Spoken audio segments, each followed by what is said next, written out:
أولم يروا إلى الطير فوقهم صافات ويقبض ما يمسكهن إلا الرحمن إنه بكل شيء بصير। দেখে নাকি তারা পাখিটি কেমন মেলি দুটি লঘু ডানা, উড়িয়া বেড়াই শূন্যের পরে নাহি তার কোনো মানা।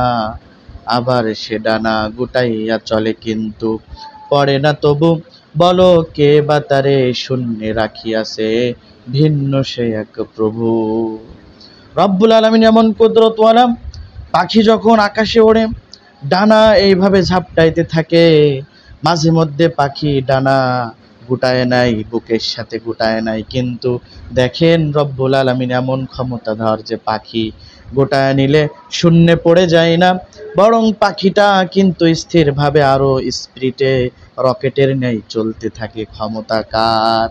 তারপর একটা মুরগি বা হাঁসের বাচ্চা যখন ডিম থেকে বের হয়, ডিম থেকে বের হওয়ার আগে ডিমের যে কোনো একটা অংশ পাতলা থাকে, সেখানে মুখ দিয়ে ঘষতে থাকে, আঘাত করতে থাকে। তারপরে যখন ফুটো হয়ে যায়, ওই মুরগির বাচ্চা হাঁসের বাচ্চা বের হয়ে যায়, ওই হাঁসের বাচ্চা কিন্তু হাঁটা চলা শুরু করতে থাকে। এমনকি যদি ছোট বাচ্চাকে পানির মধ্যে ছেড়ে দিবেন, নদীর মধ্যে ছেড়ে দিবেন, মানুষের বাচ্চা কিন্তু 1 2 3 4 বছর না হলে হাঁটতে পারে না। কিন্তু দেখেন একটা হাঁসের বাচ্চা, তাকে কে বলে দিল, কে শিখায় দিল যে পানিতে চলবা, আর এইভাবে পা দিয়ে তুমি পানি সরাইবা আর চলতে থাকবা নৌকার ন্যায়, কখনো ওই হাঁসের বাচ্চা কিন্তু ডুবে মরবে না। ক্ষমতা কার?